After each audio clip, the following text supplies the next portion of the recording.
All right, welcome to episode number 44 of the Let's Discuss Gaming podcast. I am your host, Triple J. Joining me is my co-host, Dr. Games 101. Good evening, ladies and gentlemen. And I say, let's just get into the stories right away. Oh, yes, indeed. All right, the first story we have, Sons of the Forest delayed to October.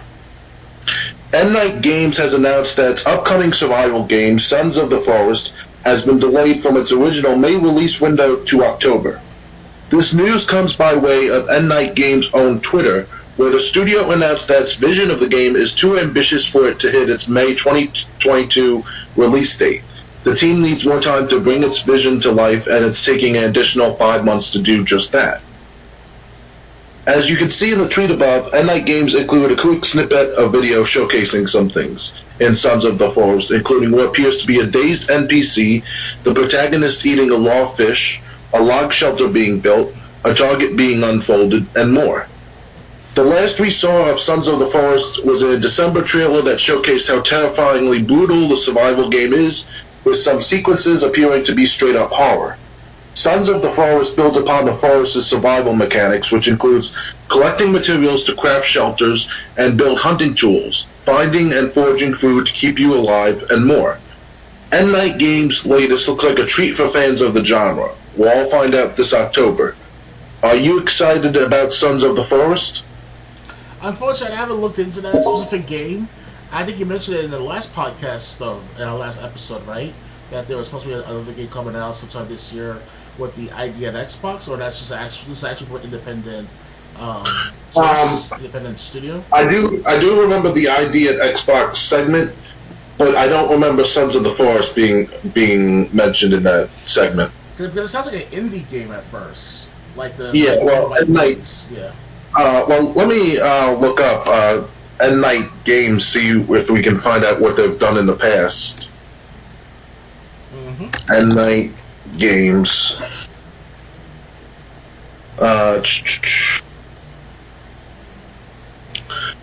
Okay, what games has Night Games created? Games made. Okay,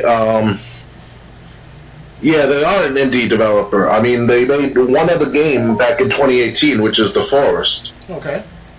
And that was gather resources and build defenses in this first-person open-world survival horror game from indie studio Night Games. And now they're making a sequel called Sons of the Forest. Okay. So yeah, it is an indie developer. It's their second game. I never really heard of the first one. Like, I never heard anyone talk about it or bring it up either positively or negatively. Yeah, I guess like articles and news sources like gaming news sources like Kotaku, IGN, VG247, they're losing their ability to reach audiences like us, whether we're young, old, rich or poor, black or white, doesn't matter. We're all gamers here, and to some extent, they're losing their footing. What I'm hearing, I'm sure you heard about. I mentioned this to you earlier this afternoon, but I was busy at the gym. First time in months. Anyway, IGN tried to stoop to a new low. Not literal low, but they want to gain those newcomers like you and I, us poor saps, to join their forces. Like they do these $20 articles, $50 detail articles, and $300 in-depth articles, stuff like that. So I'm sure you heard of that by now, right? Well, no, but I've heard of IGN what was it, IGN or GameSpot reviewer stealing a review from someone. Okay. Basically, someone did the review, and the person who worked for a major game company or a major game review company, basically took parts of the review and made it his. I see. Oh, that's from like 3-4 years ago, maybe. Yeah. That was when Review Tech USA mentioned that in detail. Like he played the exact way that one IGN reported it, and the one that the regular YouTuber did, and that was the beginning of the end for these gaming article companies, because I mean, I didn't hear about this Sons of the Forest, and I'm sure it can get good coverage if they have decent reporters that will cover everything on literally on the ground style type of reporting. Yes, I understand it's games. Yes, I understand it's entertainment. It's not actual news talking about politics or everyday scenarios with shootings and stuff like that. But in the gaming world, there's always something going on. There's always something new out there. Maybe not on a consistent 24/7 literal basis, but if you actually go out there on the field, whether you go into Los Angeles, whether you go into Chicago, Illinois, where here in my city, New York City, my part of my city, definitely go look out, go talk to people and stuff like that. This is what I like about what IGN is trying to do. At the same time, it's kind of bad on their part because of the way the public portrayed them for quite some time now. Trying to broadcast these games. The newcomers are at the bottom, like are educated, like you and I are. We have decent writing skills, or we actually had problems writing at first in our high school, K through 12 schools. Eventually, we went to college, we improved our writing and stuff like that. So it's a good way to get us newcomers to talk about more about new things. And I hope that this will help solve their problem, missing a lot of gaming opportunities for newcomers of like gamers that want to play new games, and you can read articles from IGN or GameInformer.com or Game Informer's magazine.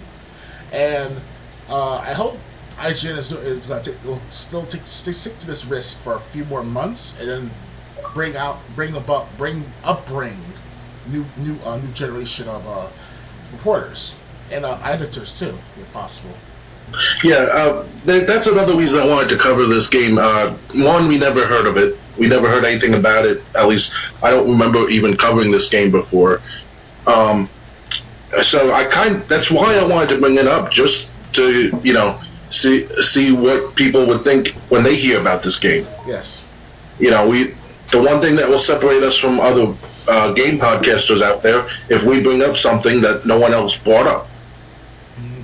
That's why I was like, wait a minute, a new game that was about to come out has just been delayed.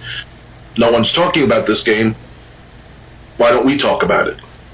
Yeah. So it's going to be survival horror, but it also sounds like it's going to be survival, like The Flame and the Flood, which was an Xbox Gold game where you have to find your food. You have to find your food. You have to craft items. It sounds like it's going to mix those two elements together. So it's kind of like an independent version of DayZ. Something like that. Maybe. I never played DayZ. I never played that game, so... I've seen previews of it. I read all the reviews, or at least one of the reviews of DayZ, and it was one of the best games of that year. I recall it was like 2018, 2019, if I remember correctly. It could be earlier than that, right?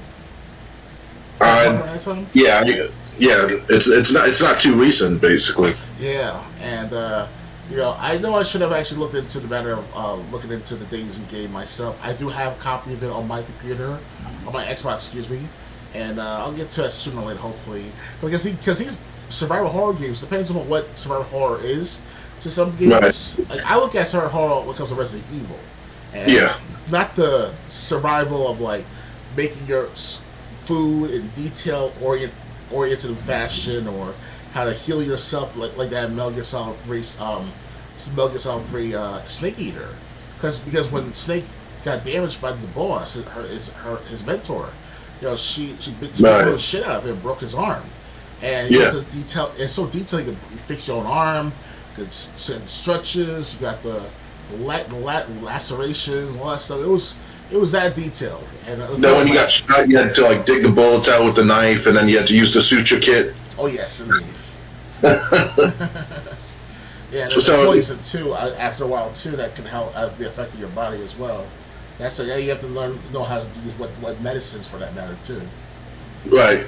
So anyway, back to this game, Sons of the Forest.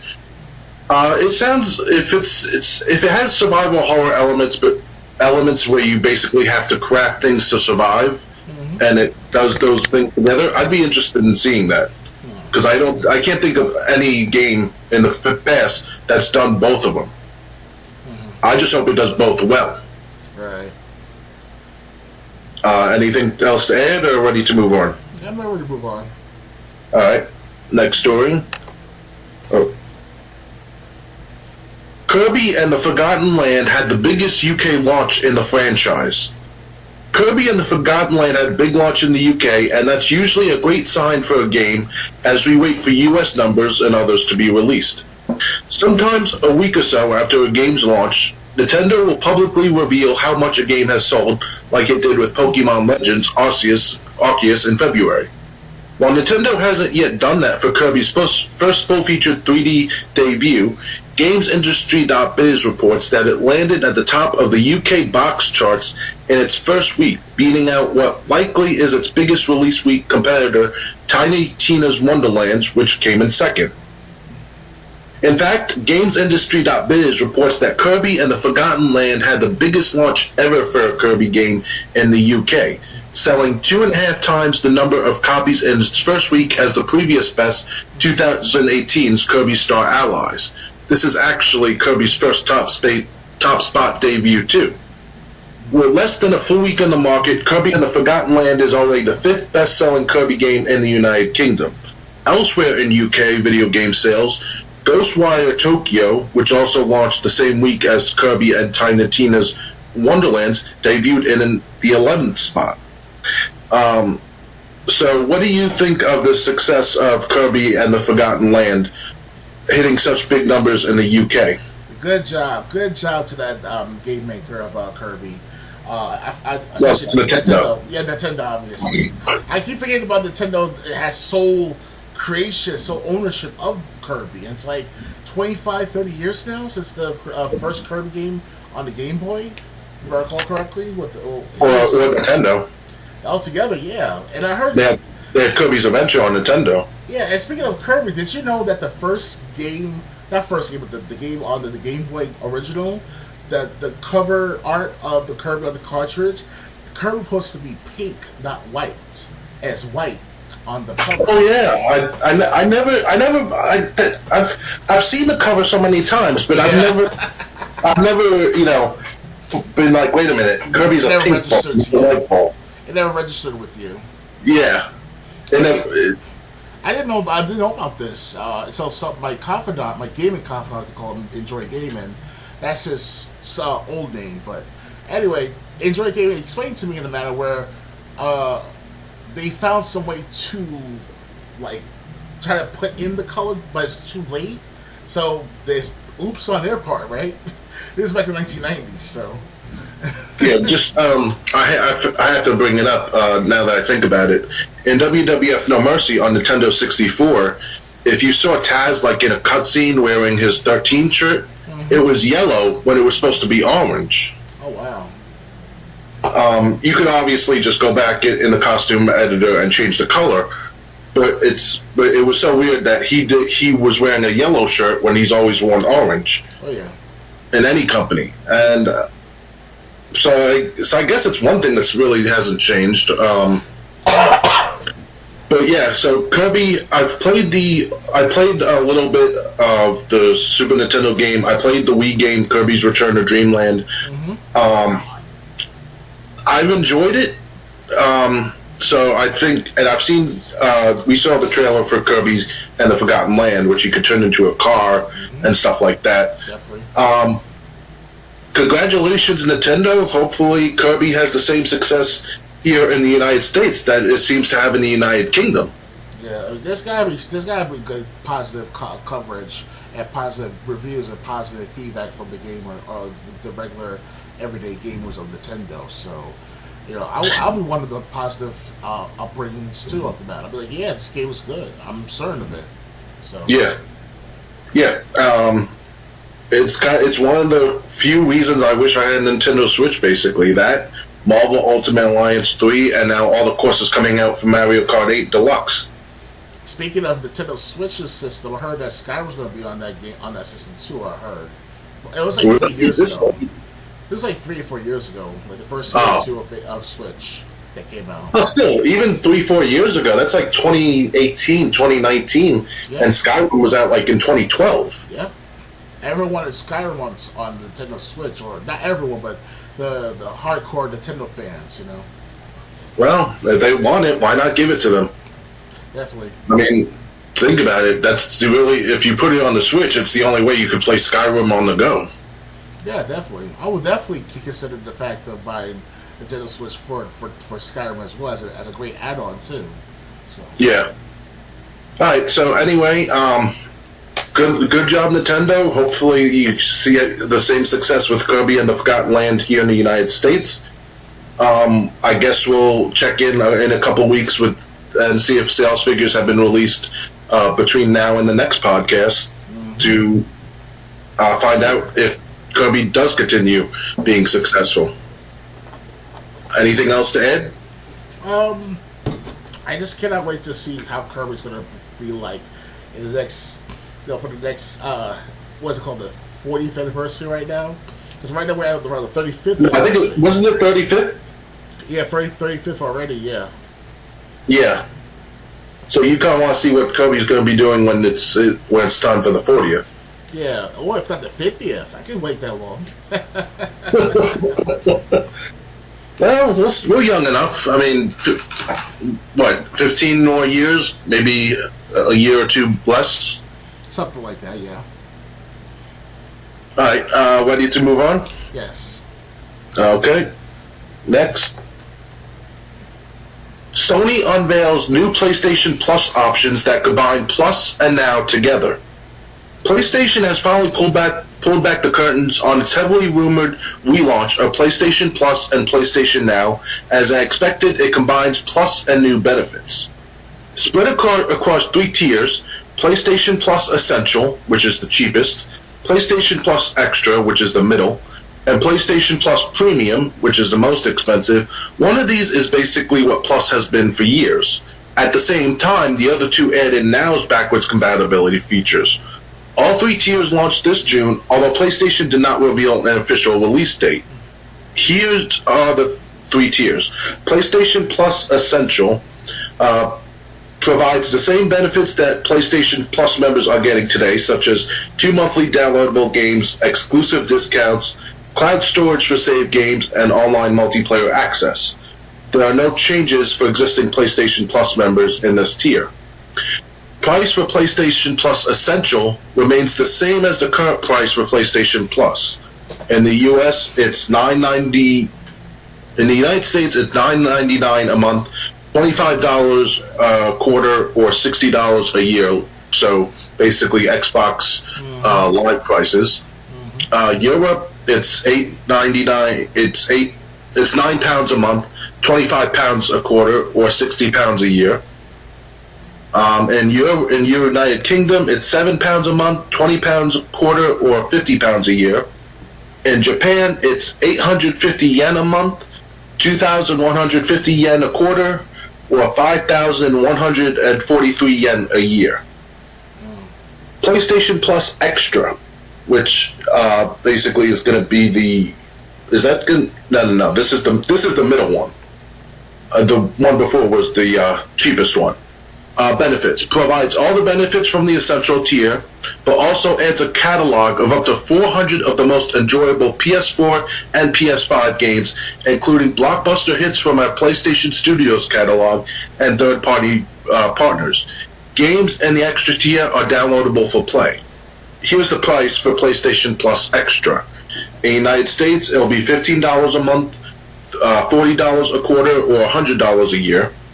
Europe will be £14 a month, £40 a quarter, or £100 a year. In the United Kingdom, it'll be £11 a month, £32 a quarter, or £84 a year. In Japan, it'll be 1,300 yen a month, 3,600 yen quarterly, or 8,600 yen every year. This is the most expensive tier, PlayStation Plus Premium. Provides all the benefits from the past 2 tiers, adds up to 340 additional games, including PS3 games available via cloud streaming, and a catalog of beloved classic games available in both streaming and download options from the original PlayStation, PS2, and PSP generations. I think that's why they shut down the PSP store. Offers cloud streaming access for original PlayStation, PS2, PSP, and PS4 games offered in the Extra and Premium tiers and markets where PlayStation Now is currently available. Customers can stream games using PS4 and PS5 consoles and PC. And time-limited game trials will also be offered in this tier, so customers can try select games before they buy. Here's where the prices are going to be for that tier.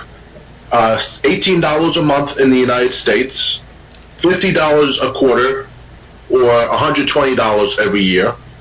In Europe, £17 a month, £50 a quarter, or £120 a year. In the United Kingdom, £13.49 a month, £40 a quarter, or £100 a year. And Japan, 1,550 yen a month, 4,300 yen quarterly, or 10,250 yen for a whole year. PlayStation Plus Deluxe. Select markets. For markets without cloud streaming, PlayStation Plus Deluxe will be offered at a lower price compared to Premium and includes a catalog of beloved classic games from the original PlayStation, PS2, and PSP generations to download and play, along with time-limited game trials. Benefits from essential and extra tiers are also included. Local pricing will vary by market. The new extra and premium tiers represent a major evolution for PlayStation Plus. With these tiers, our key focus is to ensure that hundreds of games we offer will include the best quality content that sets us apart. At launch, we plan to include titles such as Death Stranding, God of War, Marvel Spider-Man Miles Morales, Mortal Kombat 11, and Returnal. We're working closely with our imaginative developers from PlayStation Studio and third-party partners to include some of the best gaming experiences available with the library that will be regularly refreshed. When the new PlayStation Plus service launches, PlayStation Now will transition into the new PlayStation Plus offering and will no longer be available as a standalone service. PlayStation Now customers will migrate over to PlayStation Plus Premium with no increase to their current subscription fees at launch. PlayStation says this launch effort will begin with a regional approach in June. The launch will happen in several markets in Asia, followed by North America, Europe, and the rest of the world where PlayStation Plus is offered. It aims to have most PlayStation Network territories live with these new tiers of subscription by the end of first half of 2022. Building upon more than 25 years of expertise in gaming innovation, this change to our subscription services highlights our continued efforts to evolve our network services business to match customers' preferences. With the all-new PlayStation Plus, we're focused on delivering a compelling game subscription service with curated content from our exclusive PlayStation Studios team and our third-party partners.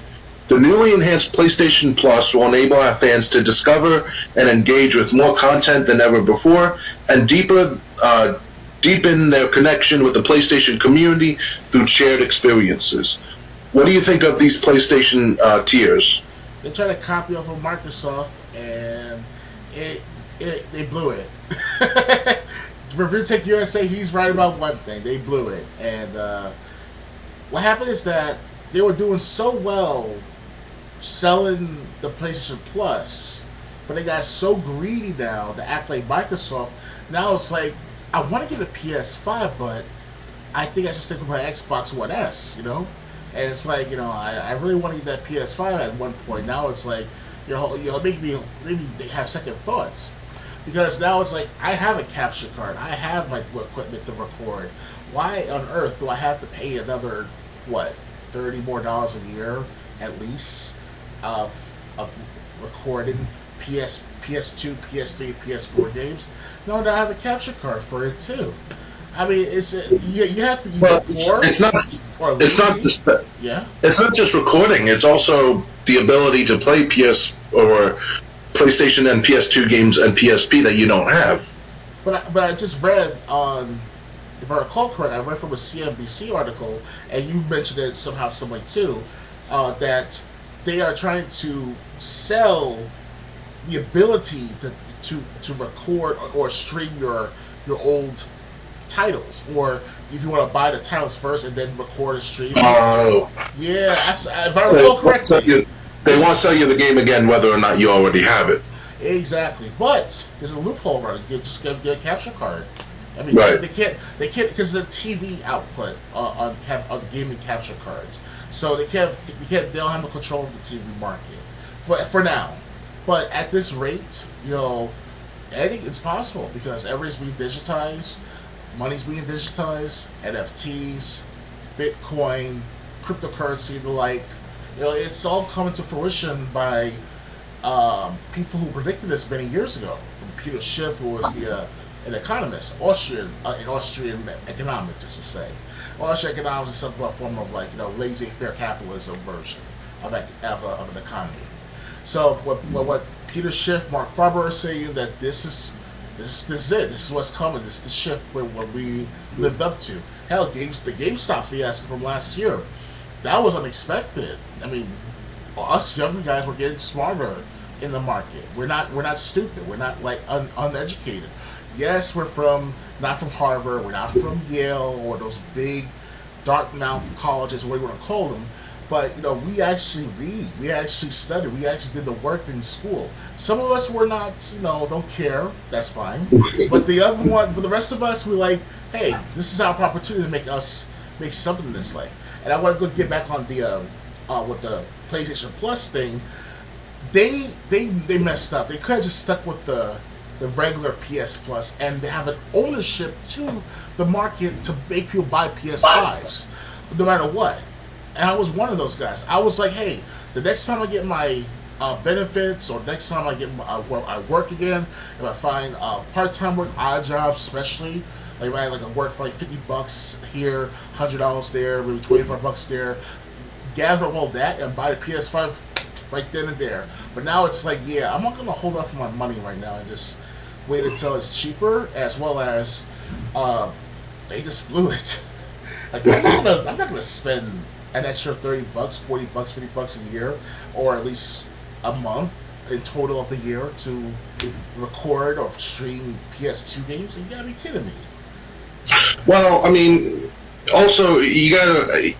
I really can't agree with you on this, only because it really depends what games that they're going to be offering. If they are and I just want to check price charting to make sure I'm not bringing up something that I think is rare, which turns out to be common. Dirge of... Maybe I'm wrong about this matter, Triple J. I'm reading the article again.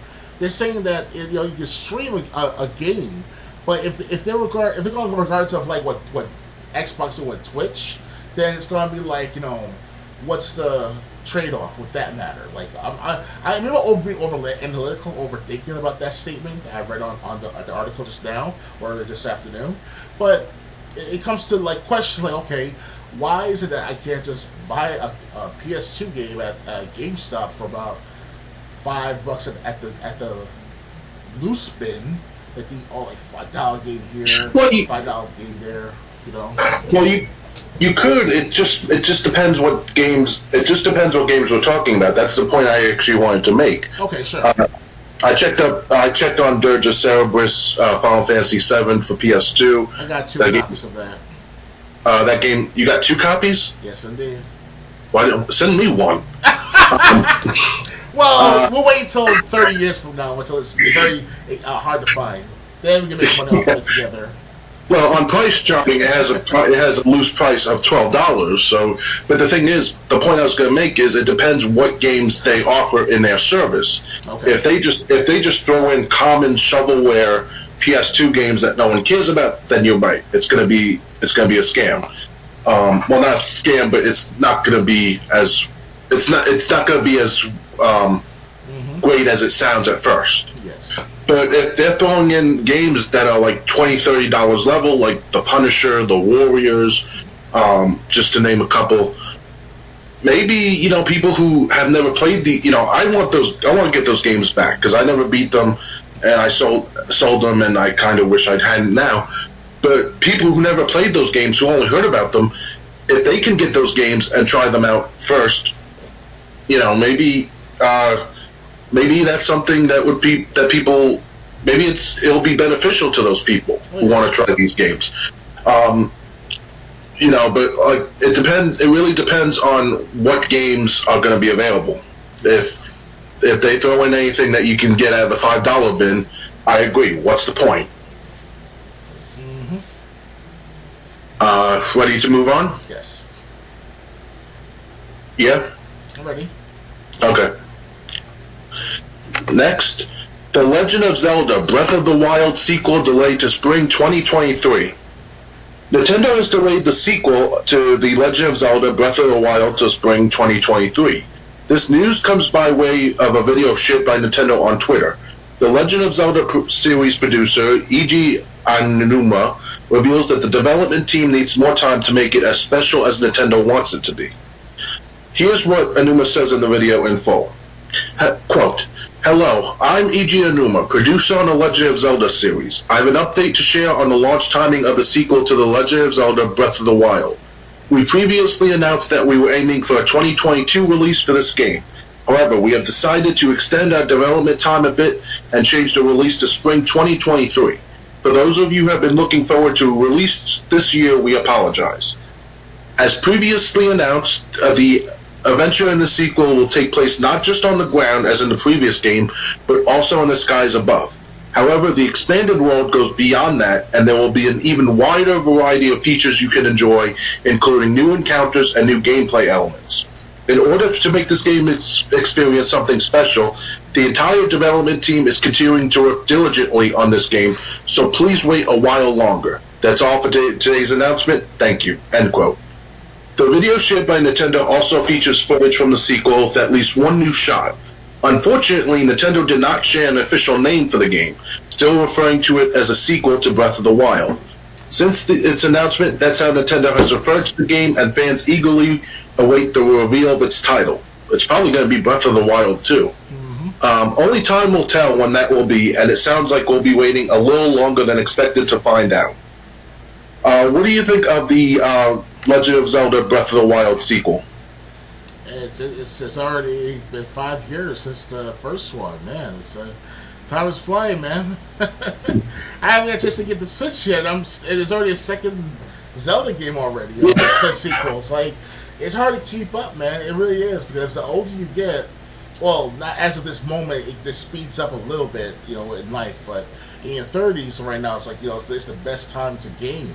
If you have a lot of free time in your hands, and or you have a lot of money in your hands, which is kind of hard to get both, but it's a trade-off. The more time you have, you can do a lot of things with your games that you currently have. If you have a lot of money, you can buy something, you can collect a lot. And I have like a mixture of half and half, so that's good on my part. I can work here, I can work there, I can collect here, I can collect there of games. You play the game for a couple of hours at a time. So it's kind of like a good time to look into getting a Switch. It should be no more than $300, $325. I doubt it'd be that expensive right now. Let me check. Well, at this rate, because thanks to what happened with the market with the PS5s and Xbox Series S and X, people are buying other consoles, PS4, PS3. They're buying Switch, they're buying the Wii U, or not in little record numbers, but it's selling like it has value, and those sellers, those merchants especially, they're going to look at this as a big opportunity to spike up the prices on the Switch, on PS4s, Xbox Ones, especially Xbox One X and Xbox One S. So.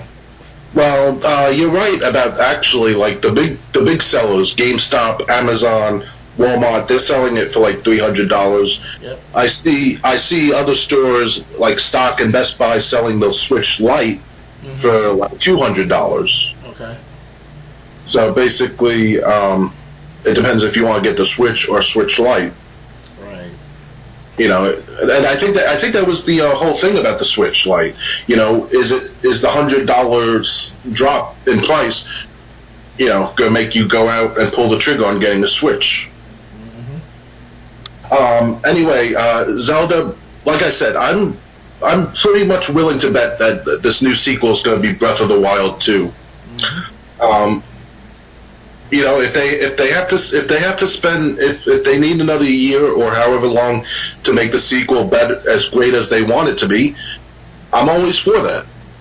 I always say, if you need more time, take the time, because we can wait for a good game, but once a game is released in a broken state, it's always going to be broken when the updates are no longer around. Kind of wish the Wii U had gotten this because the only the only Zelda game that came out on the Wii U was Hyrule Legends, which was not really that good, in my opinion. It was Dynasty Warriors with Link. But yeah, so a second Zelda game, still rumored, still coming out for the Switch, but it's going to be next year instead of this year. And yeah, I guess I don't know how Switch fans feel about that, but at least it's not canceled. Oh yes, definitely. Unlike the game on the Xbox One, the Dragon Scale or Dragon, it was either Dragon Scale or one of those Dragon type of titles. I forgot exactly the exact title of that. AVGO focused on that back in 2018, 2019, give or take. It was supposed to be like some sort of epic RPG style type of game where you use dragons as being a master of them. Pretty cool. And they had to cancel that game like after all these years of it being in development, and it was like months, not even months, about to be released, and they had to be canceled. It's ridiculous. So it was very disappointing to have Dragon Scale, I think it's called, Dragon Scale to be disappointed and shut down and be canceled. So. Yeah, so I guess we'll keep ears open for any other developments concerning what's really right now Legend of Zelda: Breath of the Wild 2. Ready to move on? Yes. Okay. Next story coming up. Fast and Furious Crossroads will be delisted next month, less than 2 years after release. Publisher Bandai Namco has announced that they will be delisting Fast and Furious Crossroads on April 29th, effectively ending all sales of it. This news comes by way of a small update on the game's official website that says all product sales will end on April 28, 2022 at 7 p.m. Pacific, 10 p.m. Eastern, 4 a.m. CEST. On April 29th, as reported by Video Games Chronicle. What this means is that if you don't own Fast and Furious Crossroads come April 29th, you won't be able to buy it digitally at any point after that. However, because it was released physically, you could always track down a hard copy of the game, if you wanted to. Bandai Namco says that if you bought the game digitally, it will remain in your library and can be re-downloaded in the future. DLC for it will be delisted on April 29th as well, so if you're interested in owning that, you'll need to purchase it soon. The DLC is completely digital, so don't rely on physical copies of Fast and Furious Crossroads to add it to your library, because that won't be possible. Despite all of this, its online functionality will remain active. For more, are you going to purchase first Fast and Furious Crossroads before it's delisted next month? Hell no. You say it better. I was like, no. I saw Yanya's video on just how hideous that game is. I think I saw it too. Yeah. Just, that game is awful. Basically, stop making Fast and Furious games if they're going to come out like this. Yeah. Yeah, I would not suggest anyone get this game. And the thing is, they're going to keep the online servers up. But like I think Yang Ye even said, there's not really many people playing this game. It was a flop when it on release. Vin Diesel and that hot chick, they did Michelle Rodriguez. Right. She and Vin Diesel, they tried to do their best to know more about the racing games altogether and stuff, but they should have played their own game at least a few hours before going on stage. Yeah, that would be nice.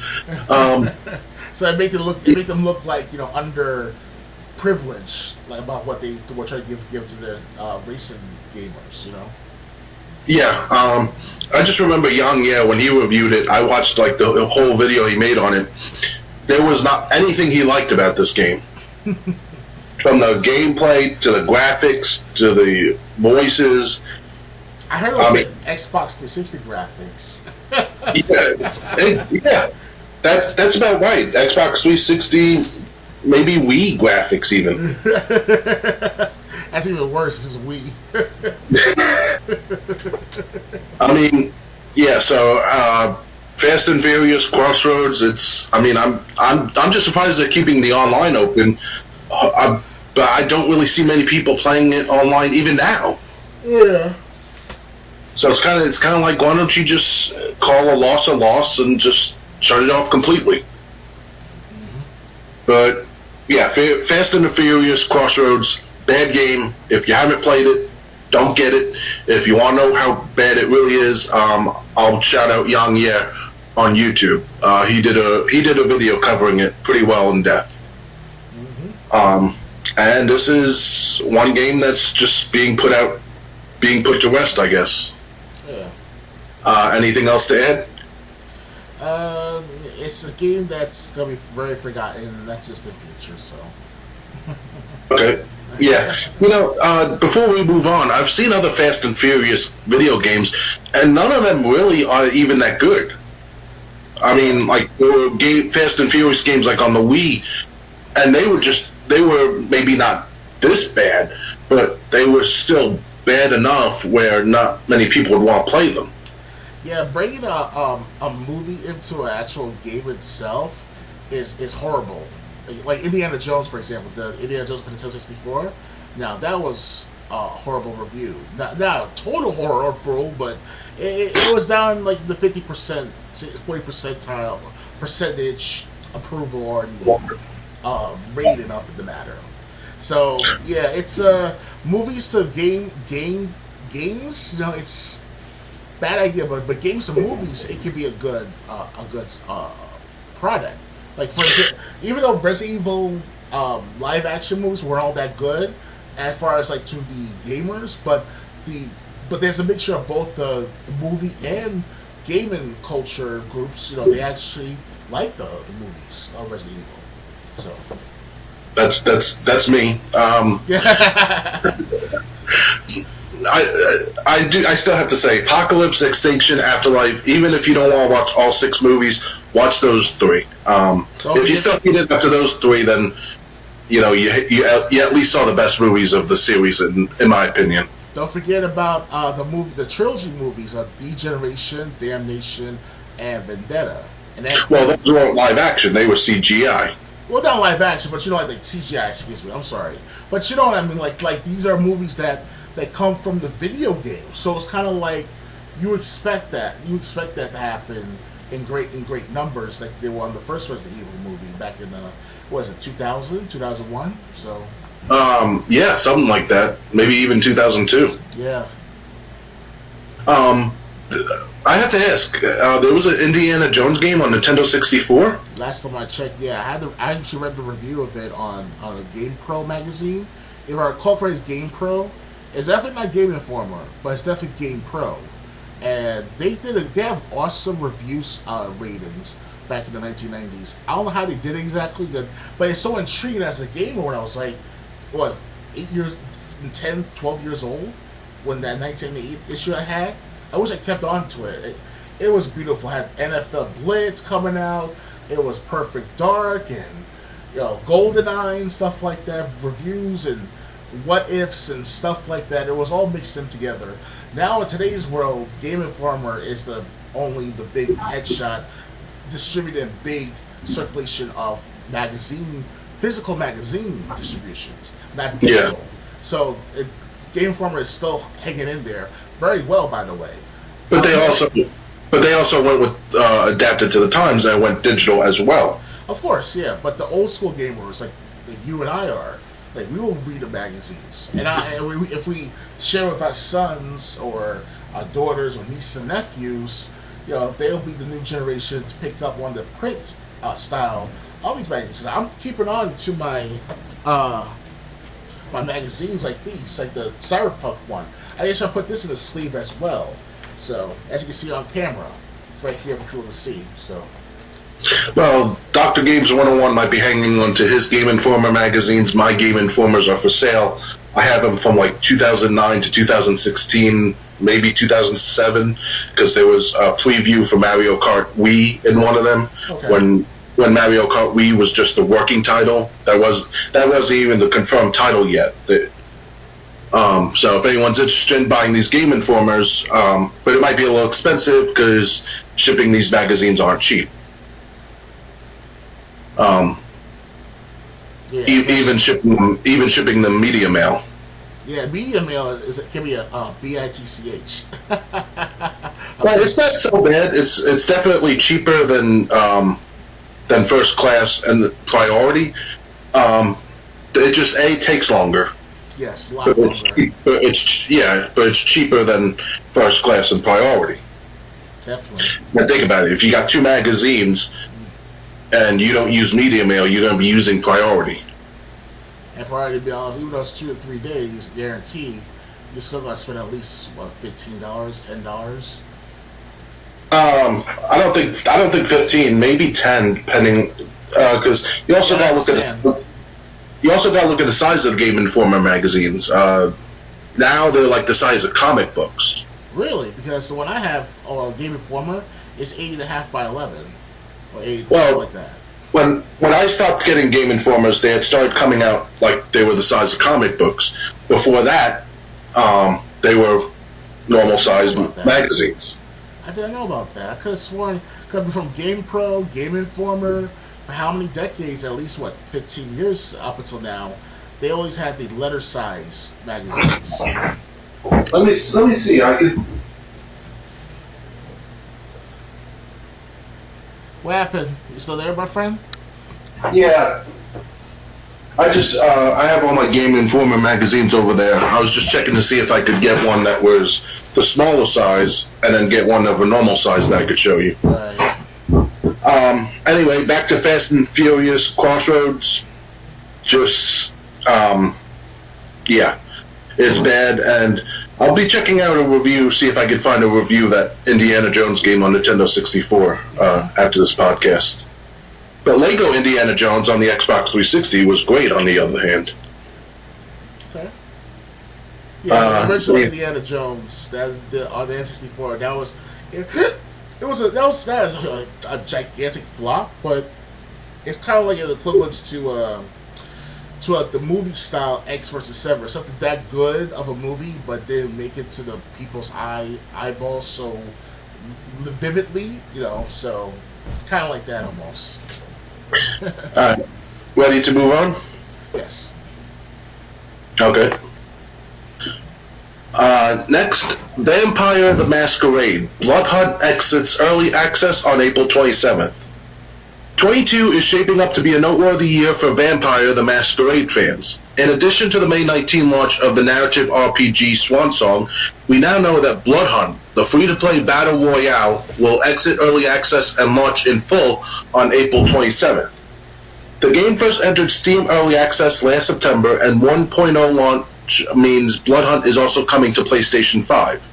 The third-person shooter unfolds in Prague and pits players in the roles of vampires against each other. You can play alone or squad up with friends to take on opposing players as well as AI-controlled adversaries. Your supernatural abilities are determined by whichever of the 6 vampire clans you align yourself with. No matter what side you choose, players use vampire powers to climb and run along walls and drain blood from victims to increase health and boost powers. Or you can just blow targets down with guns, crossbows, and other firearms. That works too. Blood Hunt supports crossplay between PS5 and PC. The PS5 version boasts features such as Tempest 3D audio, adaptive trigger feedback, and smaller perks such as the DualSense light displaying the color of your faction. Although the game is free, you can pre-order a special Founders Edition for $60 that includes the following bonuses: PS5 exclusive Samurai Mask, PS5 exclusive headrush and fast-forward outfits, over 100 cosmetic items, and 1,000 tokens for the in-game store. For an early idea of what's in store, you can read our pre-alpha impressions of Vampire the Masquerade Blood Hunt. Okay, so we talked about this we talked about this franchise 2 weeks ago. Yes. Where Vampire the Masquerade was a new game coming out, the RPG one. Now they got a Battle Royale game coming out as well.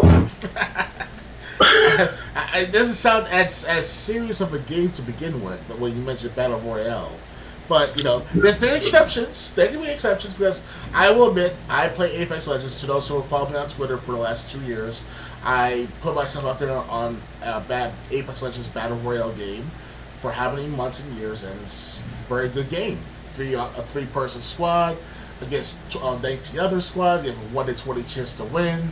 Oh, well and good. So hopefully Vampire will be way more mature version of Apex Legends and be more bloody and more gory and maybe sex appeal of certain characters. You put skins on them and stuff like that. Oh, well and good, right? But we don't live in the year 2000s anymore. So now it's all about trying to be like the next SJW, like I am for all women's rights type of games, and all well and good, but for Horizon Forbidden West is not considered to be something I want to look forward to play, but because usually when you think of women characters, you think of them as beautiful, smart, intelligent, voluptuous at the same time, can kick ass in 6-inch heels and fucking can do a somersault like Ada Wong did. How many times in Resident Evil 4 gameplay, if I recall correctly. Some shit like that. She was wearing a red dress and kicking ass. That's something else guys will like. A woman in a red dress, and she's a good looker like her, and in that physique, in her body type, and I'm like, guys like it. We like it. I was like, yeah, boy, kick some ass with Ada. But now with the Vampire, the Vampire Masquerade, it's going to be a risk with takers on their part, the makers. So.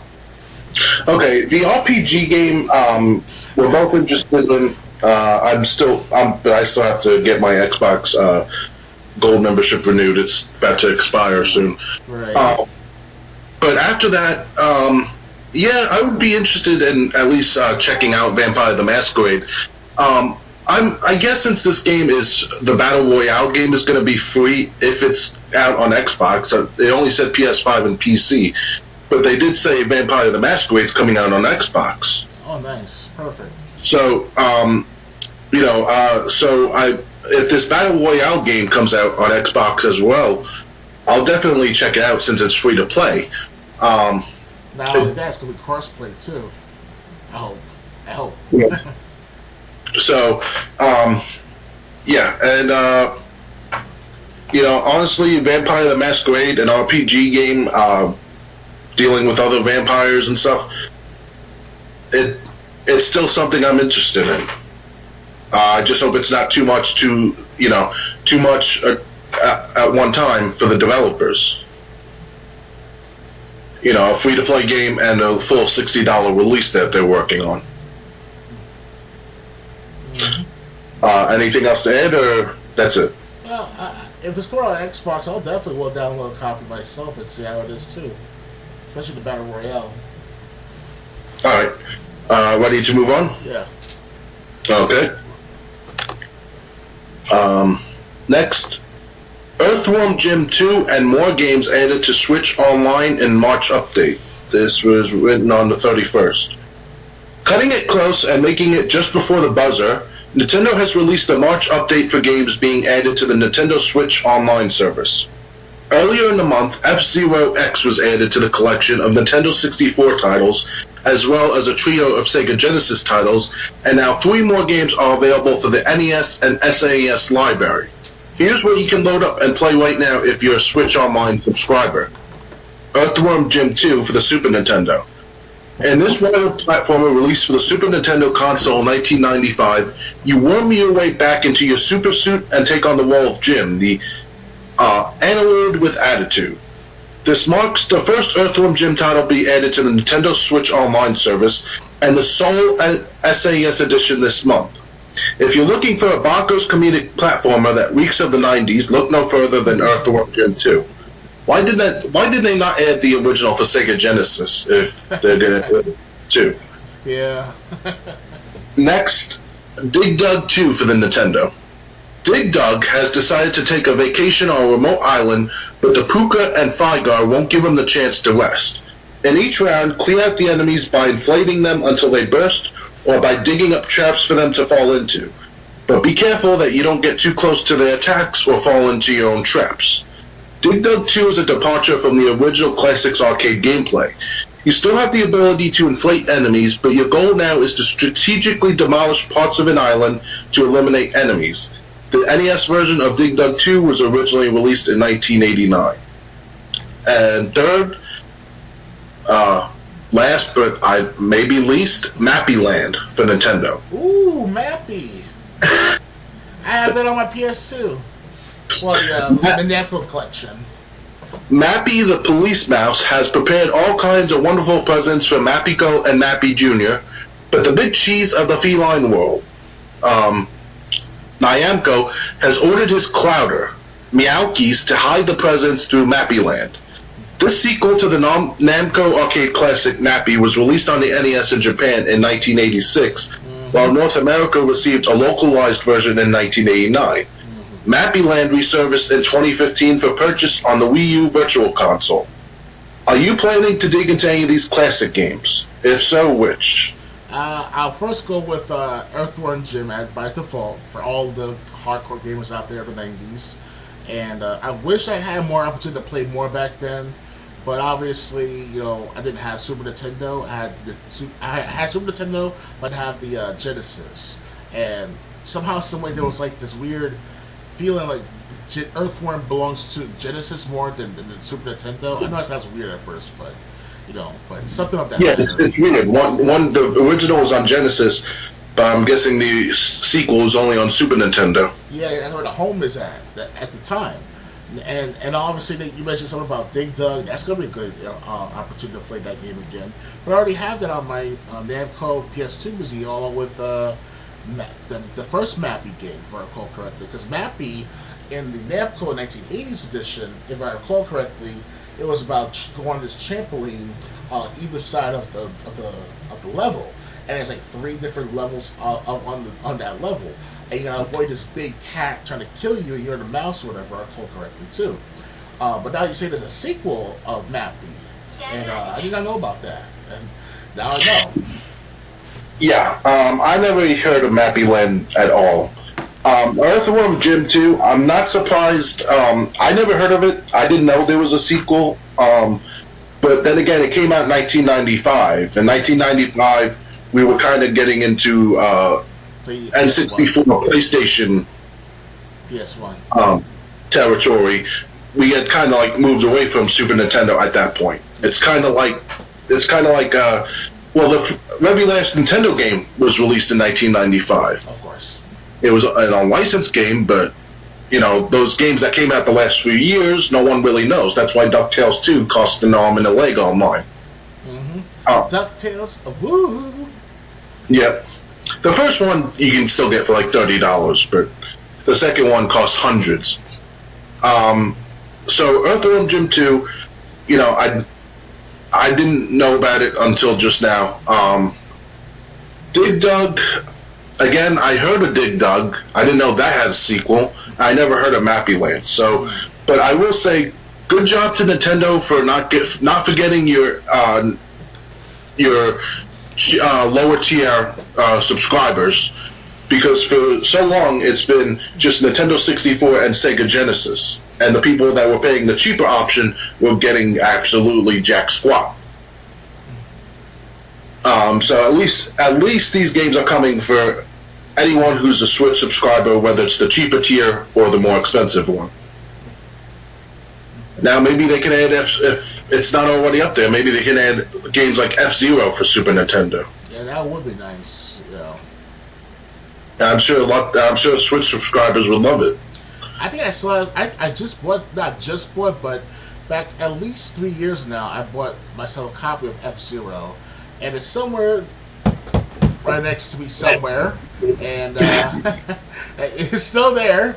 I still focus on a PS2 game, and so as soon as I complete Medal of Honor, the first Medal of Honor PS1 game, I will definitely take that apart and put up my Super Nintendo, and you'll see me playing all good these old games from the past. Revolution X, Game Boy Color games like Pokemon Yellow and Jurassic Park.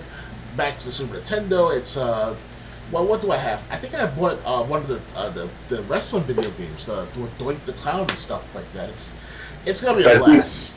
That's either WrestleMania the arcade game or WWF Raw. I could have sworn I bought that. I could have sworn. Maybe I'd look back in my library. So. Do you know which one it is? I'm not sure. I could be wrong. Okay. I could be thinking about having like 2 copies of WWF No Mercy. I have 2 copies now of WWF No Mercy. I thought I lost the first one, the first copy I had, but I got messed up with saving, and I had to start over from scratch. Literally, like I had to complete the entire story mode of its entirety from 0% to whatever, and it's just crazy. So I had to buy a new one, continue off wherever that person left off at that game system or that cartridge copy. So, yes. Yeah, that was a problem with the No Mercy cartridges. They seem to like erase your data a lot. It depends on what system you have, the condition of your system. My Nintendo 64, the one I had, I bought a new one, but I lost it somewhere in my collection, and I guess got lost in the garbage. But the old ones, when I was a kid, when I first got the N64, I still have that copy. But the problem is that the power switch is off because I dropped it a couple of times and it broke off. And now I use a little tiny, like, I use like a key. It's like a key to put in, like you see on the screen here. Something like this, I'll put it in and turn the switch on. You know, it was that old, and it's still up there somewhere in my room up there. So. Well, it still works, other than needing something like a wrench or a key to turn it on. Yes. Yes, those are good old days of cartridge gaming. You know. Yeah, but anyway, none of these games really make me make me want to get the Switch with its online service. That's just me. I'm not gonna be able to buy. I'm not gonna be able, if I really want to. I can use the Switch's service to play these games. But like I said, I have PS2 Namco Museum collection where it has Dig Dug, Mappy. Earthworm Jim I have as part of an emulator on my computer right here for many years now, and thanks to I know I keep mentioning this guy over and over, Kevin. I think he was able to share with me his collection of Super Nintendo games onto my collection. He did a file transfer with me through AOL Instant Messenger. So it was back in 2007. So I had like at least 100, maybe 50 games, at least 50 games of Super Nintendo. Emulated, so. Okay. Yeah, so just it's just these games don't interest me, but like I said, I have to give Nintendo credit for at least giving their lower tier subscribers something new, because for the last few months they were giving them absolutely nothing. It was all N64 and Sega Genesis only. Yes. So good job, Nintendo. Ready to move on? Yes. Okay. Next, E3 2022 is completely canceled, digital included. E3 has been completely canceled this year, IGN reports, with further confirmation by VentureBeat. In a statement to VentureBeat, the Entertainment Software Association, which organizes E3, said the following, quote, "We previously announced that E3 would not be held in person in 2022 due to the ongoing health risks surrounding COVID." Oh, just get some balls. Today we announced that there will also be no digital E3 showcase in 2022. Is that due to COVID too? The ESA announced in January that a physical convention would not take place, but an online-only version was still a possibility. Today's news broke when IGN's Web Occult Valentine confirmed the contents of an email sent to Razer PR lead Will Powers, who tweeted that stated a digital E3 was no longer happening as well. It appears these emails were sent to all of the ESA's partners prior to the announcement. There has not been an in-person E3 since 2019. Due to COVID-19, the 2020 show was also canceled, and the 2021 iteration was an online event consisting of trailers and digital booths for media. However, many publishers either declined to participate or appeared in Jeff Keighley's Summer Games Fest, making E3 2021 a shallow disappointment to fans and the press. It's likely due to the 2021 show reception that the ESA also tells VentureBeat that it plans to revitalize an E3 in 2023 as a reinvigorated showcase that celebrates new and exciting video game and industry innovations. Okay. You want to go first, or you want me to go first? I kind of went first already. You already went first by far anyway. Go on. I said the feeling. I understand them not doing it because of, Nintendo can do a Nintendo Direct. Same with Microsoft or Sony. They can do a new show anytime they want. It's not like E3 is the must go to show that it used to be 5-10 years ago. Unfortunately. Yeah. But to say that it's due to COVID-19 when even most politicians are giving up on trying to fearmonger with it, that's ridiculous. It's like I said, is the digital event canceled because of COVID? So I think I think people just need to, if you're still scared of it. Scared of what? That's the problem. Yeah. If you're still scared of it, scared of what? It's just a cold, guys. Yes, it affects our grandparents and our great-grandparents, if you have any great-grandparents out there, and I'm sure it affected them greatly.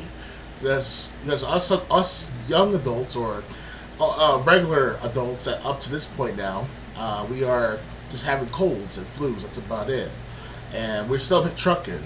I mean, E3 for how many years had no problems. There was no cancellations over 25 years I heard E3 for many years of my life. I never got to watch it until 2013, since up until 2019, because before then I didn't have the sole perspective of where to find E3. I thought it was just this big thing somewhere in California or in Maine or somewhere out in the east, the west coast especially. So that's what I'm thinking of as a gamer of the 1980s. But now, with Xbox 360, you can stream, you can record, you can stuff like, well, not stream and record, but you're able to watch it somehow, some way through the Xbox 360 console, and then especially the Xbox One. Now that was very convenient because not everyone on any website is going to show E3 back then. But as it became more popularized, more mainstream, now the pandemic hits. Companies like Nintendo, companies like Ubisoft, they'll have their own little shows now, the E3 shows. Xbox had their conference for how many years that I attended that conference. I literally attended, but I saw the website or the web address of the Xbox Live version of the conference, and it was great. Very good experience. Now, obviously, they fucked up with Anthem, they fucked up with Watch Dogs because of the resolutions and quality and stuff like that. So that's what affected their credibility the most as E3. It's not about the pandemic. It was about their credibility, how they misadvertised, saying that, it's going to be a 1080p, 4K resolution, 60 frames per second, real-time weather, all this shit. For the Xbox One, when it came out, it was just, what's this? Like an Xbox 360 / somewhat new gen, but it's not the best new gen. So it's kind of like, you're playing, a fuck up. And this is where E3 starts to die now. Especially since now, from here on out. Because they had an opportunity to come back last year, and I could have sworn they did E3 2021, right? So something on that. Yeah, it was completely canceled. 2020, 2021 was digital. Yeah, it was good digital. Of course, yes. Everyone can see any other E3 related event. They don't have to see E3 coverage of Xbox or Nintendo or Sony. But people like to see the experience. They want to see that professionalism uproar itself from the ground up to the gamers at large going to buy these products, buy these games, buy these services, buy the controllers, buy the sports cars. Hell, if I ever become a super rich man, in my perspective, in my lifetime, it would be nice to collect a Ferrari or a Lamborghini or both. Maybe even a Mitsubishi. If they could customize it for me, give me an armored car for me to drive around, so I wouldn't get shot at by gangs and stuff like that to find out where I live and shit. But probably broadcasting video game coverage, so it's kind of pathetic. But that's what it is like in New York City. Like the rapper Lucy the rapper. He's an underground rapper. You have to look him up on YouTube. His rappers on the Super Gucci Gang. He says it best. Triple C, blah, like all this. He's acting on like the shootouts and stuff like that. He makes these sound effects and stuff. It was pretty good. Well, in Mad Zone, the Mad Zone track, not the Super Gucci Gang. You know what I'm saying if you look him up. So he's a good rapper. Still take things on that. So other than that, yeah, E3 is gonna die, and I think it's dead. Yeah, that's actually what I was gonna say. I think E3. I think they're hiding it that E3 is dying basically, because anytime any of the big three want to do a show to showcase a bunch of new games coming out or about to come out, they can do a digital event. They don't need to rely on E3 anymore. Mm-hmm. I guess another casualty of the pandemic, but don't tell me that you're canceling the event because of COVID concerns, please. You wasted money. The only ones to worry about it are hypochondriacs. Yeah, I'm a hypochondriac by default. I'm a Virgo, but I'm not like this. I can survive. Hypochondriacs are someone who gets a cut on their finger and thinks they're going to die from bleeding out. I did that too when I was a kid. I was like that too. I did my science class, first ever science class without being in special education, back in 8th grade, if not 9th grade. And, I got this not big cut, but like it was a tiny cut showing blood. And I was like, I need to go to the nurse's office. I was like, no, you need to go do that. And, I was a hypochondriac too myself. I grew up to be that way. And now we're starting to see the bullshit with the pandemic. And not to say, that sounds like I'm being political here, but that's how it is for how many years with these pandemics. Mad Cow and SARS and H1N1. It's like it's getting repetitive. We all want to make money. Stop wasting money, tax dollars away from E3. Because I guarantee you, the people at E3 must get tax dollars from the state that they were in, that they dwell on, or they serve their business to. So. Yeah, so I mean, it's just if everyone just grew up and just bring E3 back, and if you have something to show, the good thing about E3 coming up is if something's coming, a game company or a game developer like Nintendo, Sony, I'll throw Sega in there. If a console maker or a game developer has something brand new coming up and it's just around E3, they'll show it off at E3. It's like, why do a digital event when E3 is just a couple weeks away? Right. But we can't keep hiding under the blankets for something that's been nothing more lethal than a cold at this point. Yeah. So E3 you canceled this year, come back next year, and you know what? If there's no news, just showcase what you got. Mm-hmm. Ready to move on? Yes. Okay. One moment. Okay. Next. The latest Xbox Game Pass drop includes MLB The Show 22, Life is Strange, True Colors, and more. The latest lineup of new Xbox Game Pass editions has been revealed and includes brand new titles, some of 2021's best games, and more.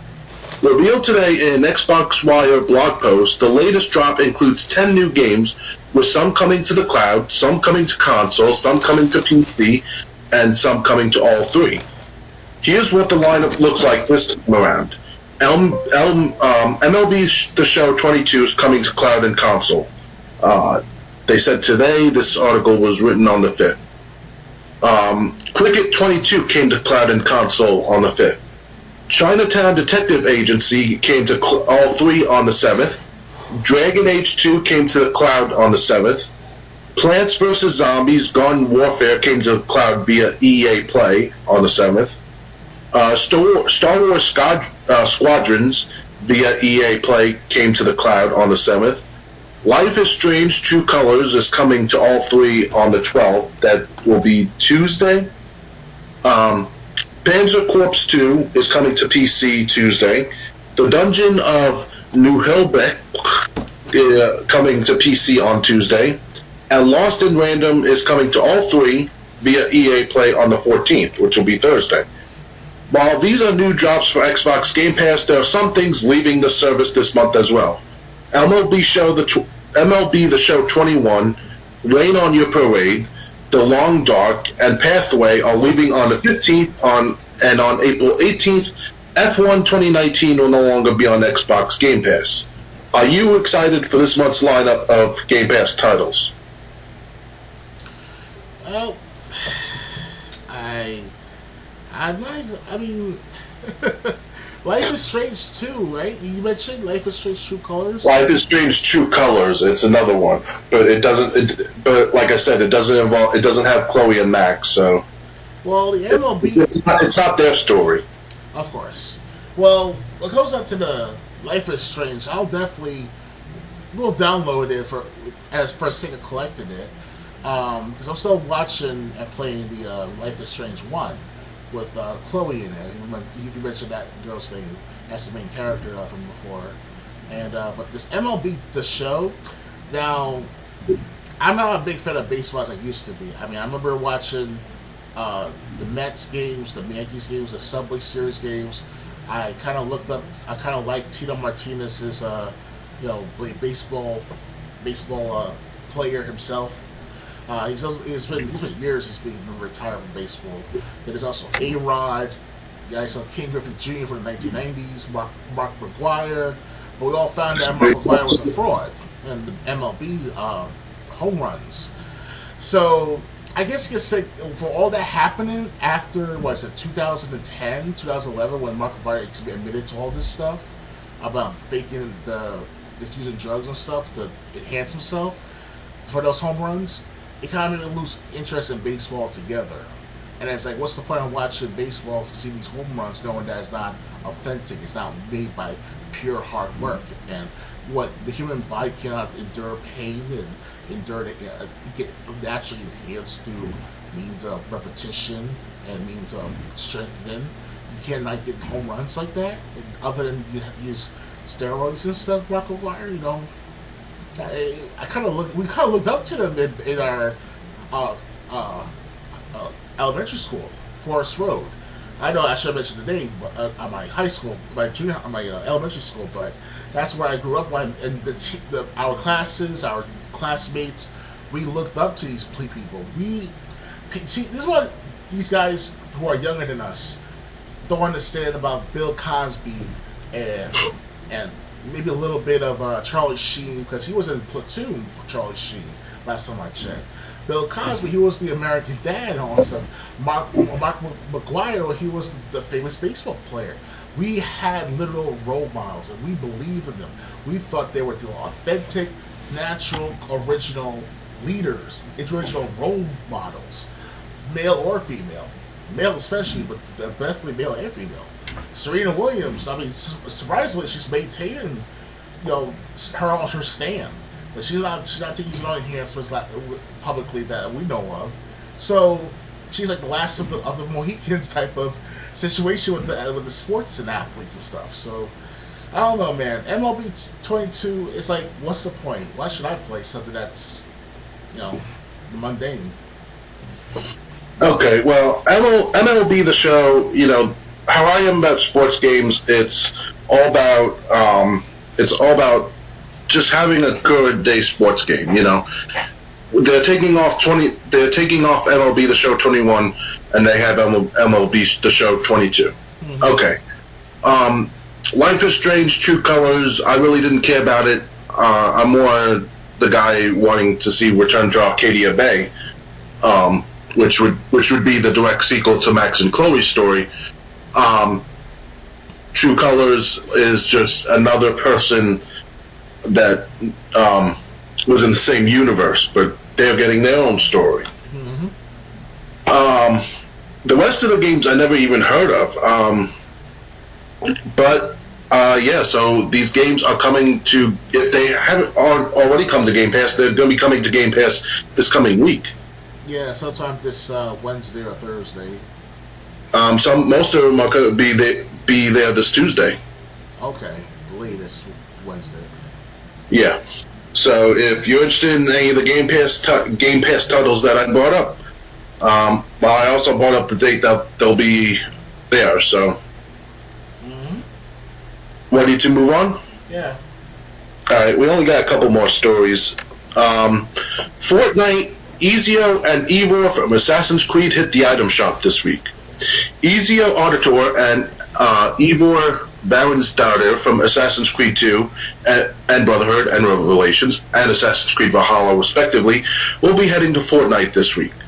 More specifically, the famed assassins will hit Epic Games' free-to-play Battle Royale this Thursday, April 7th, which was this past Thursday. Both will be available for purchase in the Fortnite item shop, as is usual with these kinds of drops. As expected, both heroes come with their own pickaxe and other customization options like emotes and more. Ezio Auditor soon strikes in the Fortnite item shop.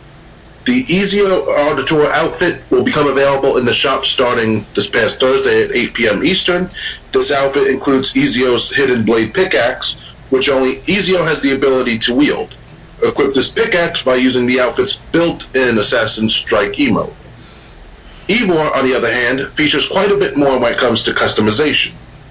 Making the Fortnite debut at the same time Ezio arrives in the item shop, Eivor Varensdottir continues to weave her own destiny. The Eivor Varensdottir outfit will become available in the shops starting April 7th, Thursday, 8 p.m.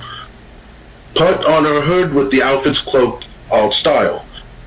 Cleated with the Eivor Varensdottir outfit is Eivor's shield backbling, a shield bearing the mark of the Raven Clan and the hand axes of the Raven Clan pickaxe. Once used for setting sail for Ravensthorpe, the Wolf Kiss longboat glider is available in the item shop as well. Both Eevee's backbling and pickaxe include the built-in Viking Warcry emote. With one or both of these items equipped, perform the emote to bang the shield and hand axes together. Epic Games says the Ezio Auditor outfit, as well as Ezio's Hidden Blade pickaxe and Assassin's Strike emote, Eevee's Varensdottir outfit, Eevee's shield backbling, which includes the built-in Viking Warcry emote, hand axes of the Raven Clan pickaxe, as well as the built-in Viking Warcry emote, and the Wolf Kiss longboat glider can be purchased individually or all together as part of the Tales from the Animus bundle. This bundle also includes the Wolf Kiss spray, Eevee's Fury loading screen, the Raven Clan emoticon, and the Tales from the Animus banner. Are you excited for this Tales from the Animus drop into Fortnite? Well, I'm not a big Fortnite gamer. Last time I played Fortnite was at least a year ago, easily. I am not a big fan, like I said, of Fortnite, and it's cool to see. It's cool to see these Ezio and Eivor from the Assassin's Creed game, especially the one with those Assassin's Creed 3. I heard that was the best. That was the second best Assassin's Creed game behind. Assassin's Creed 3? Yeah, that was the best Assassin's Creed game. Well, the second best Assassin's Creed game. Which Assassin's Creed 3 had a lot of problems, at least at launch. Well, the bugs and fixes, I'm sure they were fixed after that, but the story itself, we're talking about the American Revolution, and that was the biggest things that happened in our American culture and history. And, it was very good. The way they put it into the commercial, play that song, I'm coming home, get ready now, I'm coming home. It was, and then you see Ezio using his pistols and his axe and stuff like that. There's also the Game Informer magazine advertisement. If I recall correctly, it's from Game Informer magazine. You see Ezio, if it's the same guy, I doubt it though, but in Assassin's Creed 3, he walking away from a revolutionary redcoat soldier from the British Army, and he walked into the battlefield of Lexington the Concord. It looks similar to that fashion, or it can be around the time of the Delaware Christmas, the 1773 1776 around it. It was either a 1775 of the Delaware crossing because they had to do it in snowy conditions. It was froze over the lake. So that Assassin's Creed was very memorable to me to want to play that really. So that's cool right there. And maybe, just maybe, I will definitely play Fortnite for the sake of these character skins. I will buy them if I have to. I'm not big. I don't play Fortnite. I am a big fan of Assassin's Creed, especially the later games. Not so much the early ones. But yeah, I think I never saw Assassin's Creed characters coming or skins coming to Fortnite, but now they're showing up. Yeah. So it's. I think it's a great move. I think it's great for Fortnite fans.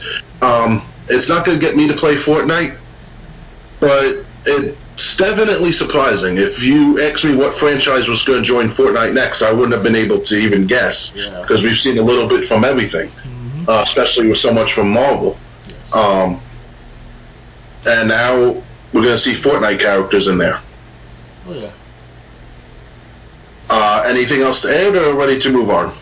I have to say though, I will, if I recall correctly, I have a copy of it of Assassin's Creed 3 as well. If not, then I have to make sure I check back on my receipts and see if I can find the copy. Because I remember correctly, back in 2016, that was the year I bought a lot of good stuff. I had a credit card easy in the thousands, like about $2,000 of credit card purchases, and I did spend a lot on Assassin's Creed. The Division, maybe some Fortnite skins. No, Fortnite had come out in 2017. Sorry, but those games, pretty much in general, that was the biggest time I made any good purchases, and especially anime. I bought Bleach. I bought Tenchi Ryoki. Like I was on a spending spree. It was amazing, and I wish I could have that back again this year. But I still buy stuff no matter what. But it was that moment where it's like that's when we're starting to see the last years of good gaming.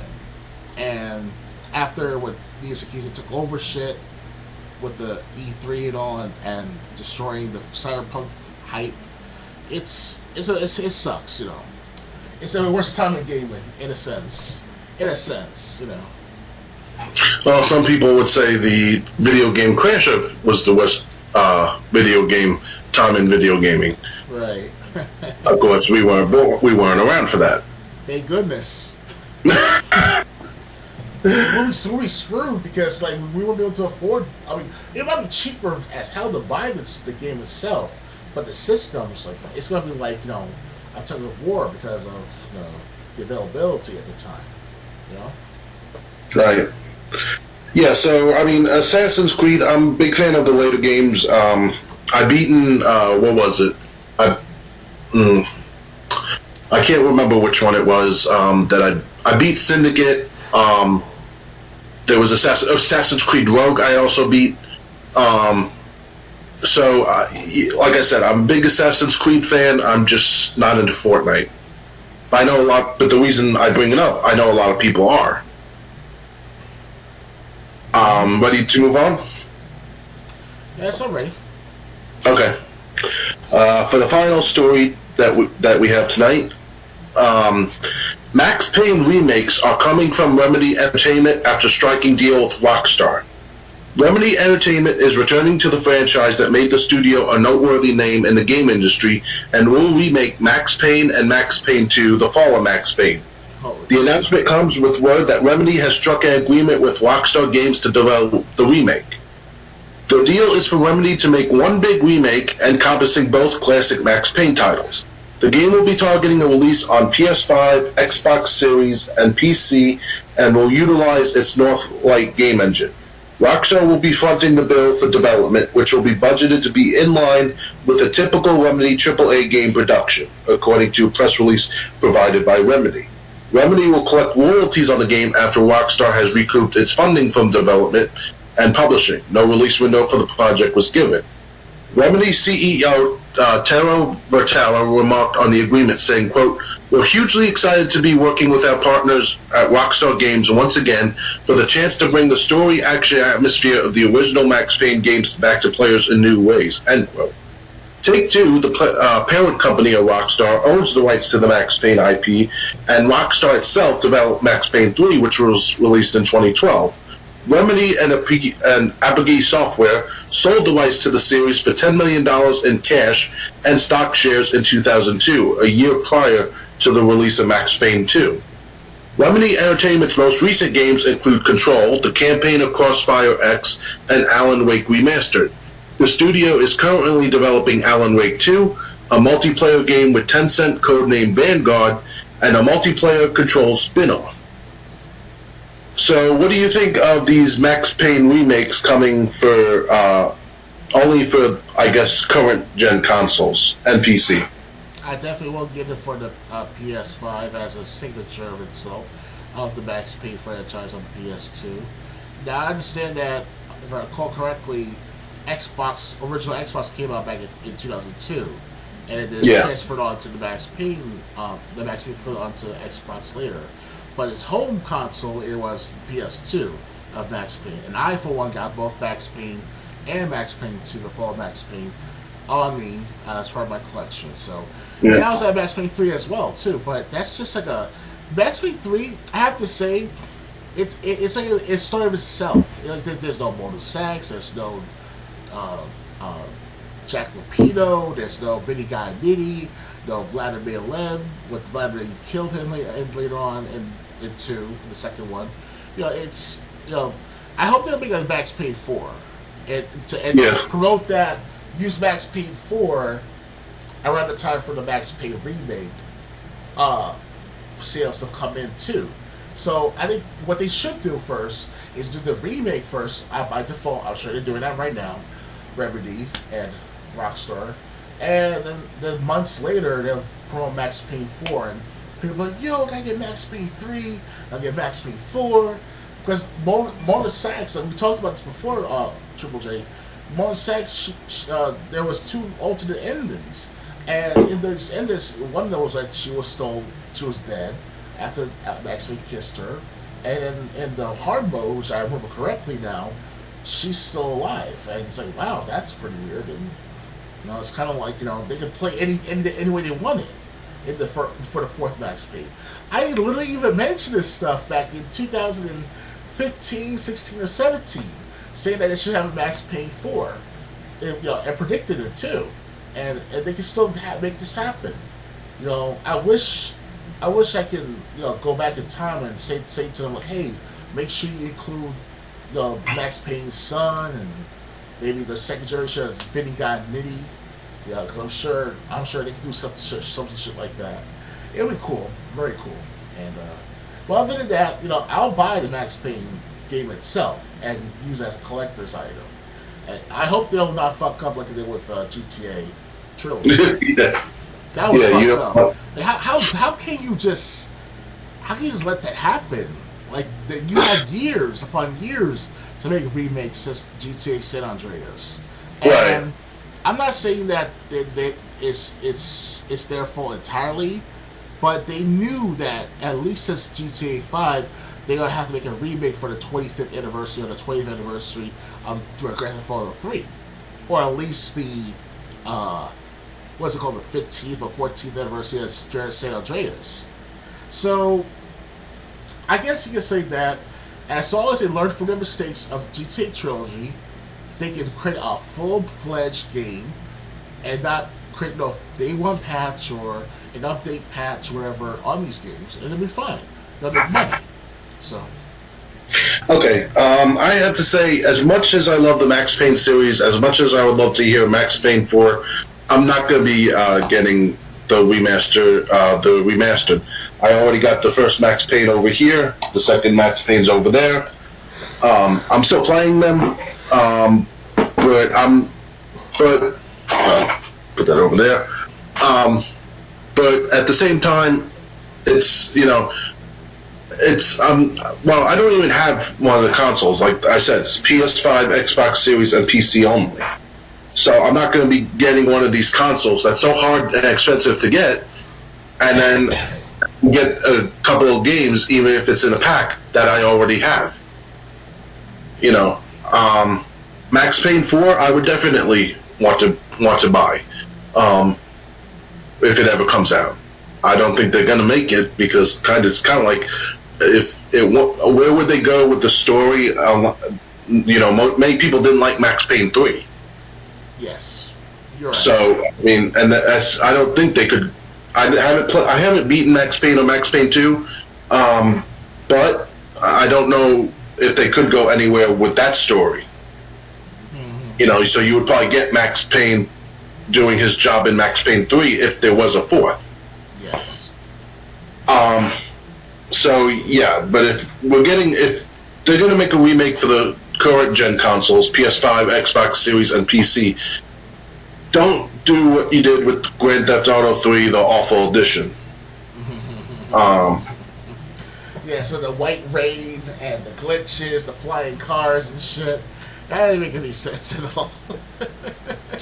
Yeah, so I mean, if you're interested, they're going to be if you have a PS5 or Xbox Series, or you play games on your PC, you'll be able to get Max Payne 1 and 2 remastered, although there's no date yet of when it's coming out, so... Yeah, it's going to be at least a couple of years from now, because they have to do a good job for it first. They have to make it from scratch, polish it up, and then review it, preview it, if you want to call it like that, prior to the release. But they always... Yeah, they haven't even started development yet. They just agreed on the deal. Yeah, and back in the 2000s, we didn't have all this preconceived notions and notions and stuff like that about, oh, this game's coming up, we're going to make the GTA 6 in the next 3 to 4 years, or whatever the time frame is. They just announced it earlier this year they're going to make GTA 6. So we didn't need that. Because wait a few years when you go out at the end to finish to make the game, then you can promote it, advertise it, polish it up, and then put it out there. You know, that's all they gotta do, and they'll do a good job next time. And I hope that this Max Payne remake, they'll include the original voices. If not, they'll just enhance the already recorded voices and put it like that in a sense, with the Max Payne voice and Vinny Guy Nitty and shit, it's a good. These are just two good games. One of the best series of all time for any console gaming out there. And back in the 2000s, so it was the last decade of true dedication, true understanding about how to appeal to your gaming audience. And if you don't know how to do that these days, and what's going on right now for about 5 or 6, 7 years now, they do a horrible job with these remakes, horrible job with the resolution, with the game quality and stuff like that, with the 4K, 60 frames per second, 120 frames per second, and it's all nothing but lies and all. It sucks. It's a horrible time in game. Like I said, it's like you can't trust what they say out their mouth, but until the product's out there, now it's like, yeah, either they are not involved with the project, or they never were gamers. So